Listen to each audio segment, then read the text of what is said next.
Hello जय हिंद साथियों, मैं पंकज स्वागत करता हूं एक बार पुनः आपके अपने परिवार पीके एजुकेशन 17 में। ये वीडियो आप देखेंगे काफ़ी महत्वपूर्ण होगी सी टेट को लेके। जैसा कि आपको पता है कि सी टेट के पेपर के आपके देखेंगे कि फार्म भरे जा रहे हैं और आपके पेपर दिसंबर से लेकर जनवरी में होंगे। तो आप देखेंगे कि सी टेट एक ऐसा पेपर है जहाँ पे आपकी प्रीवियस ईयर के प्रश्न काफ़ी बार बार रिपीट होते हैं। आप देखेंगे कि आपके जो विकल्प होते हैं वो भी हूबहू आ जाते हैं। तो प्रीवियस ईयर आपके लिए काफ़ी मायने हो जाता है। खास तौर पे वो वाला जो आप देखेंगे जो पिछली बार हुआ था, जो आपका पहली बार सीबीटी मोड में यानी ऑनलाइन मोड में हुआ था। तो उसमें आप देखेंगे कि आपके पेपर कई दिनों तक चले थे, अलग अलग शिफ्टों में आपके अलग अलग प्रश्न बने थे। तो उन प्रश्नों को आप एक बार अच्छे से समझ देख लेंगे तो आप देखेंगे कि उसी में से प्रश्न आपके बनने हैं। सी टेट में कोई नया प्रश्न नहीं आता है, प्रश्न आपका वही रहेगा, लैंग्वेज थोड़ा घुमा के पूछ देगा। तो उसी की कड़ी में आप देखेंगे कि जो 12 जनवरी को आपको पेपर हुआ था सीबीटी मोड में, तो उस जो 12 जनवरी को पेपर हुआ था, 12 जनवरी का पेपर मेरे लिए स्पेशल क्यों है कि मैंने भी उस दिन देखेंगे कि 12 जनवरी का पेपर मैंने भी दिया था। मेरा पेपर सी टेट का पिछली बार 12 जनवरी को ही था। और आप देखेंगे कि मैंने ईवीएस में मेरे 24 सही हुए थे। तो मेरे लिए ईवीएस पार्ट काफ़ी महत्वपूर्ण रहा था और काफ़ी अच्छा मैंने उसमें गेन किया था। तो वही देखेंगे कि ईवीएस पार्ट में 12 जनवरी को कौन कौन से प्रश्न आए थे। आप इन प्रश्नों को एक बार ससरी निगाह से भी देख लेंगे तो आप देखेंगे कि यहाँ से प्रश्न आपकी दोबारा भी रिपीट हो सकते हैं। तो इसलिए ये अनिवार्य है। तो आप देखेंगे कि ये पेपर में केवल इस वीडियो में केवल 12 जनवरी को जो आपका 21 में आपका पेपर हुआ था उसके ईवीएस के महत्वपूर्ण प्रश्नों को हमने इसमें लिया है, जो आप देखेंगे शिक्षण को छोड़ के। तो आइए वीडियो को शुरुआत करते हैं और पहला प्रश्न देखते हैं। तो देखेंगे कि पहला प्रश्न आपका था उस दिन कि पूर्व काल से भारत में उगाई जाने वाली फसल कौन सी थी। आप ये बताएंगे, आपको प्रश्न पूछा था उस दिन 12 जनवरी को कि पूर्व काल में भारत में उगाई जाने वाली फसल कौन सी थी। तो आपका ऑप्शन इस प्रकार से बनाया था, आलू और टमाटर, उसके बाद पत्ता गोभी और आम, उसके बाद आम और केला, सरसों और चावल। इस प्रकार से आप देखेंगे कि आपका ऑप्शन बनाया था। तो आप देखेंगे कि इसमें आपका विकल्प नंबर जो 3 में दिया है, आम तथा केला पूर्व काल से ही भारत में उगाए जाने वाले ये फसल हैं। तो आप देखेंगे कि इसमें आपका विकल्प ये सही था। तो ये भी आप देखेंगे ये प्रश्न रिपीट भी हो सकता है, ये सारे प्रश्न रिपीट हो सकते हैं।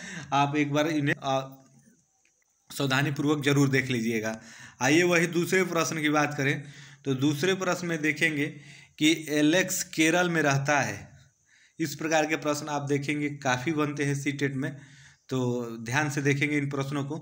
एलेक्स केरल में रहता है, अपने घर के आंगन में निम्नलिखित में से क्या उगाया होगा। अर्थात आपसे पूछा है कि केरल में रहने वाले लोग अपने आंगन में क्या उगा सकते हैं, आपको वही इसमें बताना है। तो इसमें भी आप देखेंगे दो दो करके आपका ऑप्शन बनाया हुआ था, नारियल और टेपियोका, टेपियोका और सरसों, नारियल और कमल, उसके बाद आप देखेंगे कि सरसों और चावल। तो आपको इसमें से बताना था आपका। तो आप देखेंगे कि केरल में नारियल एवं टेपियोका केरल में घर के आंगन में उगाए जाते हैं। तो आपका इसमें से विकल्प आपका ये सही होगा। तो टेपियोका और नारियल से प्रश्न आप देखेंगे काफ़ी बनते हैं सी टेट में। तो ये भी प्रश्न आपके लिए महत्वपूर्ण है, जो देखेंगे कि 2021 में आपके ये प्रश्न पूछा था।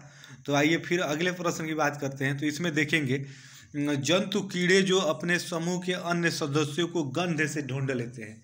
आपको ऐसा समूह इसमें से बताना है जो अपने साथियों को गंध से ढूंढ लेते हैं। तो आपका बाज पक्षी, चमगादड़ आपका, उसके बाद ये चील है, बना लीजिएगा। उसके बाद दूसरे में देखेंगे तो दूसरे में रेशम का कीड़ा, चींटी, उसके बाद मक्खी, तीसरे में चींटी, मधुमक्खी, रेशम का कीड़ा, मधुमक्खी, चमगादड़, कुत्ता। आपको इसमें से बताना था कि इसमें कौन सा आपका होगा। तो जो देखेंगे चींटी, मधुमक्खी, रेशम का कीड़ा होता है, ये गंध से पहचान लेते हैं। तो आपका विकल्प इसमें ये सही होगा। आइए अगले प्रश्न को देखते हैं। अगले प्रश्न में देखेंगे आपसे पूछा था, इस प्रकार के भी प्रश्न आपको 2021 के सी टेट में देखने को मिले थे। आप देखेंगे कि इस बार भी आपको ऐसे प्रश्न जरूर देखने को मिलेंगे। शबाना अपने पिता को यातायात के लिए खनिज तेल आधारित इंजन जो होता है, ईंधन यहाँ पे कर लीजिए, बचत के लिए सुझाव देती है और उसके पिताजी खुशी खुशी स्वीकृति दे देते हैं।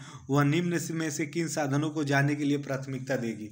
तो आपको ये बताना है कार एवं मेट्रो रेल, उसके बाद बस एवं मेट्रो रेल, साइकिल एवं मेट्रो रेल, मोटरसाइकिल एवं मेट्रो रेल। इसमें वो आपको बताना है जो आप देखेंगे कि इन प्रदूषण मुक्त है, तो आपको वही बताना है। तो देखेंगे आपके विकल्प तीसरा में जो आपका साइकिल और मेट्रो रेल है, आप देखेंगे कि इससे प्रदूषण नहीं होता है, तो उसने यही राय दिया, तो इसमें आपका विकल्प ये सही था। आइए पाँचवें प्रश्न की बात करें, तो पाँचवें प्रश्न में देखेंगे पूछा था समर को एक प्रोजेक्ट के लिए ऐसे खाद्य सामग्री को चुनना था जो पौधे से न निकाला गया हो, तो वो किसे चुनेगा, आपको ये बताना था। तो आपका ये शहद, कटहल, आपका मीट दिया हुआ है। उसके बाद देखेंगे कि दूध, अंडे, भुट्टा दिया हुआ है, सरसों, मछली, मांस, उसके बाद दूध, शहद एवं अंडे। आपको ये विकल्प इस प्रकार के बने थे। तो जो आप देखेंगे कि दूध भी आपके पेड़ों से नहीं चुना जाता है, उसके बाद शहद भी आप देखेंगे नहीं, उसके बाद अंडे भी नहीं, तो इसमें आपका ये विकल्प सही हो जाएगा। ये जंतुओं के द्वारा प्राप्त किया जाता है, ये पौधों से नहीं प्राप्त किया जाता है, तो आप इसे ध्यान में रखेंगे। इस प्रकार के प्रश्न आप देखेंगे 21 में बने थे, 22 में भी कन्फर्म आपको देखने को मिलेंगे। आइए छठे प्रश्न की बात करें, तो एक लोहार निम्न में से किन चीज़ों को बनाता है। ये काफ़ी आसान प्रश्न है, आप देखेंगे ऐसे भी प्रश्न पूछे जाते हैं। इस प्रकार के प्रश्न अमूमन सही हो जाते हैं, लेकिन कभी कभी आप देखते हैं अगर आप कन्फ्यूजन में पड़ जाएंगे तभी जाके ये गलत होते हैं, नहीं तो इस प्रकार के प्रश्न आपसे गलत नहीं होने चाहिए। तो आप देखेंगे कि एक लोहार निम्न में से किन चीज़ों को बनाता है। लोहार से बनाने वाले चीज़ों को आपको बताना है। मिट्टी का मटका, ईंट, कुल्हड़, उसके बाद खुरपी, आरी, कुल्हाड़ी, उसके बाद अंगूठी, आरी, चूड़ी, उसके बाद कुल्हाड़ी, ईंट, चूड़ी। आपको इसमें से आपके विकल्प चुन के आपको ये बताना था। तो आप देखेंगे कि जो आपका खुरपी, आरी और कुल्हाड़ी वाला 2 नंबर का विकल्प है, ये सारे काम लोहार के द्वारा किया जाता है, लोहार इससे बनाता है, तो आपका ये सही होगा। तो इस प्रकार से ये भी प्रश्न आपका था। उसके बाद देखेंगे सातवें प्रश्न में आप देखेंगे पूछा था एक माँ को अपने बेटे के लिए घर के अंदर खेले जाने वाले खेलों को चुनना है क्योंकि वह बाहर नहीं जा सकता, तो निम्न में से क्या चुनेगी। यानी घर के अंदर इंडोर में खेले जाने वाले गेम को आपको बताना है, कौन कौन गेम है जो आपके घर के अंदर खेले जा सकते हैं। तो आपके बैडमिंटन है, शतरंज है, लूडो है। उसके बाद दूसरे में देखेंगे कैरम बोर्ड दिया है, शतरंज, ताश दिया है, टेनिस, शतरंज, उसके बाद आपका स्टापू दिया है, उसके बाद छुपन छुपाई, स्टापू और पिट्ठू दिया है। तो इसमें से आपको चुनना था, आपको बताना था इसमें आपका कौन सा विकल्प सही होगा।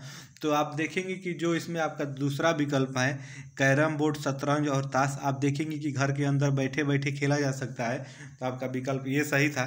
कि आप देखेंगे प्रीवियस ईयर के प्रश्न काफ़ी महत्वपूर्ण हो जाते हैं, तो आप बिना प्रीवियस ईयर को देखे हुए 2022 के सीटेट में न बैठिएगा, खास तौर पे 2021 वाला तो प्रीवियस ईयर सारे प्रश्न आप देख ही लीजिएगा।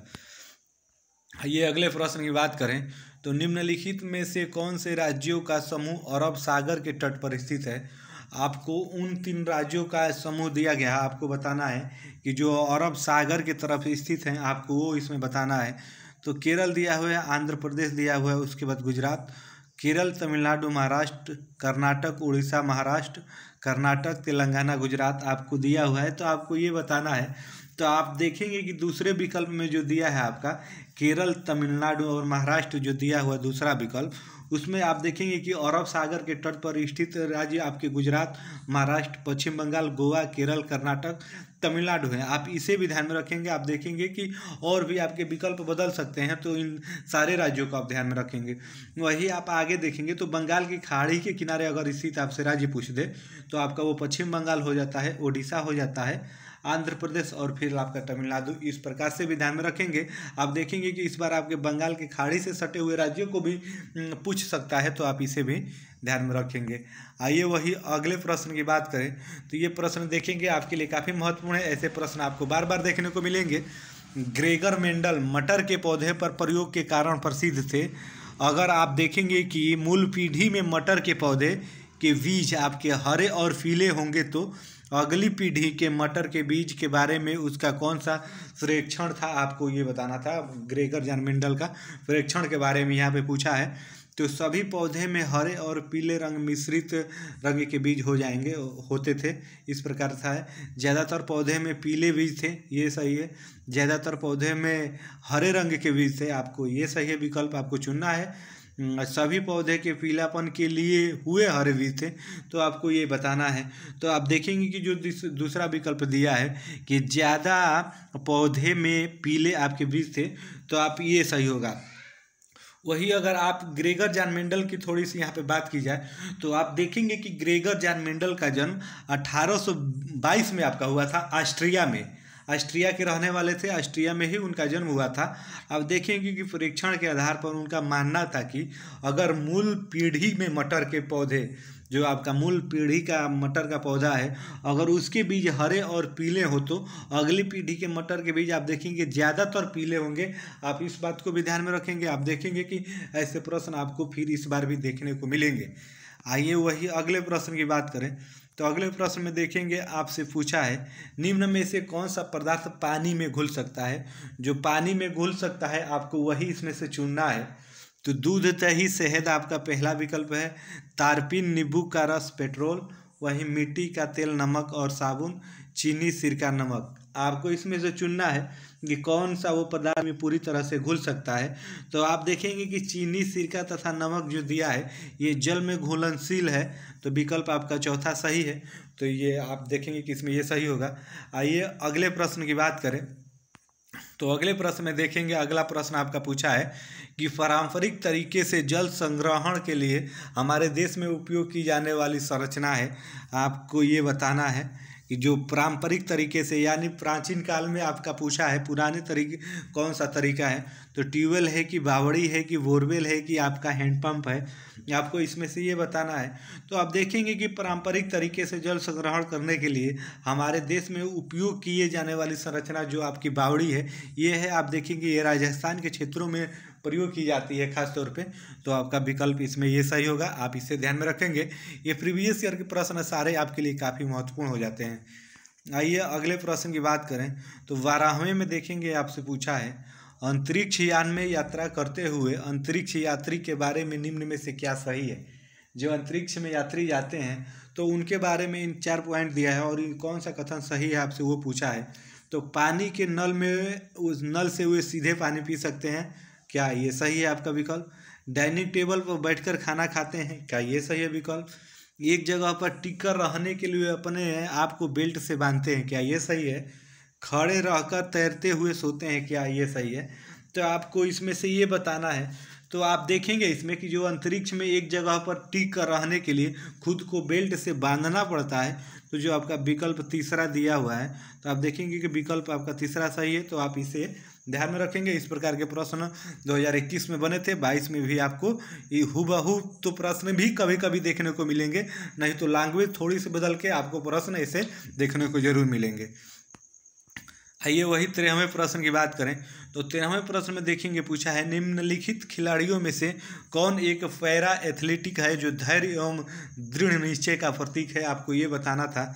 आप देखेंगे कि अगर आपने 12 जनवरी 2021 को सी-टेट का पेपर दिया था तो उसमें आपसे ये प्रश्न पूछा था। तो आपको ये बताना है इसमें नीरज चोपड़ा होगा कि लवलीना बोरगोहेन होगा, उसके बाद आपका साक्षी मलिक होगा कि दीपा मलिक होगा। तो आपको इस देखेंगे कि ये बताना था। तो आप देखेंगे कि जो दीपा मलिक दिया हुआ है तो आपका विकल्प ये सही होगा। दीपा मलिक एक भारतीय आप देखेंगे पैरा एथलीट थी जो धैर्य और निश्चय की प्रतीक थी। और अगर आप इनके बारे में और थोड़ा सा जान लें, इनको वर्ष 2016 में रियो ओलंपिक में आप देखेंगे 60 फुट में सिल्वर मेडल प्राप्त हुआ था। आप ये भी ध्यान में रखेंगे, यहाँ से भी आपको प्रश्न बन सकता है। आइए वही 14वें प्रश्न की बात करें तो अगले प्रश्न में देखेंगे यहाँ पे आपका प्रश्न दिया हुआ है कि नागरकोल एक्सप्रेस अहमदाबाद से 23/11/2020 को आप देखेंगे कि 11:50 पर छोड़ती है और वही जो कोडिकोड है आपका 24/11/2020 को 17:45 पर पहुंचती है। ट्रेन उस समय तक आप देखेंगे कि तय करने के लिए कितना समय लेती है, तो आप इसे निकाल लेंगे और आप आसानी से। तो पहले आप देखेंगे कि नागरकोल एक्सप्रेस जो अहमदाबाद को छोड़ती है तो आप देखेंगे कि 23/11/2020 को चलती है और आपके 11:50 पे आपकी 11:50 पे छोड़ती है। उसके बाद कोडिकोड पहुंचने का समय आप देखेंगे तो आपका 17:45 हो जाएगा। तो आप ऐसे कर लेंगे। उसके बाद अगर देखेंगे तो कुल आपका जो समय निकल के आएगा, अगर आप इसको हल करेंगे तो आपका निकल के आएगा 29 मिनट। आप देखेंगे 29 घंटा और आपका 55 मिनट आपका आएगा। तो जो आपका विकल्प में 29 घंटे और 55 मिनट दिया है तो आपका वो विकल्प सही होगा। तो इस प्रकार से आप इसमें ये सही लगा लेंगे। आइए वही अगले प्रश्न की बात करें। तो अगले प्रश्न में देखेंगे, आपसे पूछा है, हरमनप्रीत अपने परिवार के साथ पंजाब, बिहार एवं महाराष्ट्र की एक यात्रा पर गई थी एवं उन राज्यों से कला, देखेंगे जो कला कार्य है उसका संग्रह किया उन्होंने। और हरमनप्रीत आप देखेंगे, हरप्रीत जो थी, संग्रह के नीचे दिए गए विकल्पों में से चुनिए। यानी आपको राज्यवार आपको बताना है कौन सा किस राज्य में पड़ेगा चित्रकारी। तो इस प्रकार से आपको इसमें आप छांटना है। तो पट्टचित्र, कलमकारी, मधुबनी आपको राज्यवार छांटना है। उसके बाद फुलकारी, कलमकारी, मधुबनी, इस प्रकार से कलमकारी, पट्टचित्र, वर्ली, फुलकारी, मधुबनी, वर्ली आपको इसमें से चुनना है, आपको बताना है। तो आपको यहाँ पे ये बता दें कि जो पंजाब है, पंजाब में देखेंगे सबसे पहले फुलकारी पंजाब से संबंधित है। और बिहार की बात की जाए तो बिहार में आप देखेंगे मधुबनी बिहार से संबंधित है। और महाराष्ट्र से आपकी वर्ली संबंधित है। तो आप देखेंगे कि ये आपके तीनों ऑप्शन आपके विकल्प चौथे में दिए हैं, तो आपका ये सही होगा। इस प्रकार से प्रश्न भी आप देखेंगे कि बने थे 21 में और 22 में भी आपको उम्मीद है ज़रूर देखने को मिलेंगे। अगले प्रश्न की बात करें तो निम्नलिखित में से वीडियो कॉन्फ्रेंसिंग ऐप में कौन सी विशेषता सबसे अच्छे तरीके से प्रदर्शित कर सकती है? बिना बोले संचार कैसे किया जा सकता है, आपको ये बताना है। तो वर्चुअल आपका बैकग्राउंड के तहत स्क्रीन साझा करना, उसके बाद चैट में GIF, उसके बाद ऑडियो कॉल, आपको इसमें ये बताना है। आप देखेंगे कि इस प्रकार से आपके प्रश्न बने थे। तो जो आपका है इसमें विकल्प चैट में GIF, यही आपका विकल्प सही होगा। क्योंकि देखेंगे कि चैट में GIF का मतलब होता है आपका गिफ्ट इन द चैट के द्वारा वीडियो कॉन्फ्रेंसिंग ऐप सबसे अच्छे तरीके से ये प्रदर्शित कर सकती है। क्योंकि आप देखेंगे कि बिना बोले आप संचार कैसे किया जाता है। GIF एक चलता हुआ आप देखेंगे इमोजी होता है, जो आपके फ़ोन में इमोजी होता है वही होता है जिससे छोटे से वीडियो को देखने का अनुभव प्राप्त होता है। इस प्रकार से इसका पूरा नाम आप देखेंगे ग्राफिक इंटरचेंज फॉर्मेट हो जाता है। तो आपका विकल्प ये सही है, आप इसे ध्यान में रखेंगे। आइए वही 17वें प्रश्न की बात करें। तो 17वें प्रश्न में देखेंगे, प्रश्न बना है कि निम्नलिखित में से कौन सा अभ्यास संरचनावादी, आप देखेंगे संरचनावाद दृष्टिकोण में सबसे अधिक मेल खाता है, आपको इसमें ये चुनना है। नदी के पानी के रंग में उसमें मौजूद प्रदूषकों की पहचान करना। उसके बाद दूसरे विकल्प में देखेंगे विभिन्न पक्षियों की चोंच देखकर उसका चित्र बनाना, आपका ये संरचनावाद दृष्टिकोण प्रकट करता है। कि आप अगला देखेंगे जन्म देने वाले अंड निरपेक्षण वाले पशु के बीच अंतर को समझाने के लिए ग्राफिक ऑर्गेनाइजर का प्रयोग करना, ये आपका करता है। उसके बाद बीज स्थानांतरण की प्रक्रिया को समझाने के लिए फ्लो चार्ट का प्रयोग करना। तो आपको इसमें से बताना है ये। तो आप जो देखेंगे आपका दिया हुआ है नदी के पानी के रंग से उसके मौजूद प्रदूषकों की पहचान करना, आप ये देखेंगे कि यही संरचनावाद दृष्टिकोण से सबसे अधिक मेल खाता है। तो ये आपका इस प्रकार से ये विकल्प इसमें सही होगा। आइए वही अगले प्रश्न की बात करें। तो अगले प्रश्न में देखेंगे आपका प्रश्न बना है निम्नलिखित में से कौन सा उदाहरण सक्रिय शिक्षण में व्यस्त छात्रों का सर्वश्रेष्ठ उदाहरण है, आपको इसमें से ये चुनना है। तो आपके यहाँ पे विकल्प दिए हुए हैं छात्र जोड़ियों में पारंपरिक शिल्प के पतन के शिल्पकारों की आजीविका पर पड़ने वाले प्रभाव पर चर्चा करना। उसके बाद आप देखेंगे दूसरा विकल्प दिया है शिक्षण द्वारा विषय परिचय देने के बाद छात्र पाठ्य पुस्तक से मधुमक्खी के छत्ते की संरचना बनाते हैं, आपका ये सही है। उसके बाद जोड़े में छात्र EVS पाठ्य पुस्तक में वर्णित पंक्तियों की आप देखेंगे विभिन्न रंगों की सूची बनाते हैं, ये सही है। कि उसके बाद आप चौथा विकल्प देखेंगे एक पाठ के पूरा होने के बाद छात्र कुछ परिभाषिक शब्दों का परिभाषाएं लिखते हैं, आपका ये सही है। तो आपको इसमें से ये बताना है। तो आप देखेंगे कि छात्र जोड़ियों में पारंपरिक शिल्प के पतन के शिल्पकारों की आजीविका पर पड़ने वाले प्रभाव पर चर्चा करते हैं। तो आप चर्चा करना ही देखेंगे आपका सक्रिय शिक्षण है, तो आपका विकल्प ये सही होगा। आइए वही अगले प्रश्न की बात करें। तो यहाँ पे देखेंगे काफ़ी आसान सा एक प्रश्न आपसे बना था कि शिक्षण खाद्य परीक्षण की अवधारणा सिखाना चाहता है। जो आपका शिक्षक है खाद्य परीक्षण की अवधारणा को सिखाना चाहता है बच्चों को। तो निम्नलिखित में से कौन सी खाद्य सामग्री की अवधारणा को समझाने के लिए सबसे उपयुक्त है, आपको उपयुक्त बताना है। मुरब्बा, दही, घी, पापड़ आपका दिया हुआ है ऑप्शन में, तो आपको ये बताना है कि इसमें से कौन सा विकल्प आपका सही होगा। तो आप देखेंगे कि जो मुरब्बा है खाद्य परीक्षण की अवधारणा को सिखाने व समझाने के लिए सबसे उपयुक्त है, तो आपका इसमें मुरब्बा सही हो जाएगा। तो आप ध्यान में रखेंगे। आइए देख लेते हैं अंतिम प्रश्न को। तो यहाँ पे 20 प्रश्नों को ही लिया है। जो शिक्षण के प्रश्न होते हैं उनको हमने इस वीडियो में नहीं लिया है। जो आप देखेंगे टॉपिक से रिलेट करते हैं, तथ्यात्मक थे, उन्हीं प्रश्नों को हमने लिया है, 20 प्रश्नों को। तो आप देखेंगे कि इसमें से भी प्रश्न आपके घुमा के पूछेंगे, तो आप प्रश्नों को एक बार जरूर देख लीजिएगा ससरी निगाह से ही सब। आइए अगले अंतिम प्रश्न की बात कर लें। सुश्री देवज्योति समुदाय से प्राप्त उदाहरणों का प्रयोग करते हुए पर्यावरण में चीज़ों की आप देखेंगे अनौत्तरता का विचार सिखा रही है। निम्नलिखित में से कौन सा उदाहरण इस अवधारणा को समझाने के लिए सबसे उपयुक्त है, आपको वो बताना है। एक डाकघर, एक परिव्यक्त इमारत, एक किनारे की दुकान, एक नाली, आपको इसमें से ये बताना है। तो आप देखेंगे कि जो एक किनारे की दुकान है वही है इसका प्रत्यक्ष उदाहरण। तो इस प्रकार से देखेंगे कि ये 12 जनवरी 2021 को सीटेट में ईवीएस के अंतर्गत आए हुए ये सारे प्रश्न थे।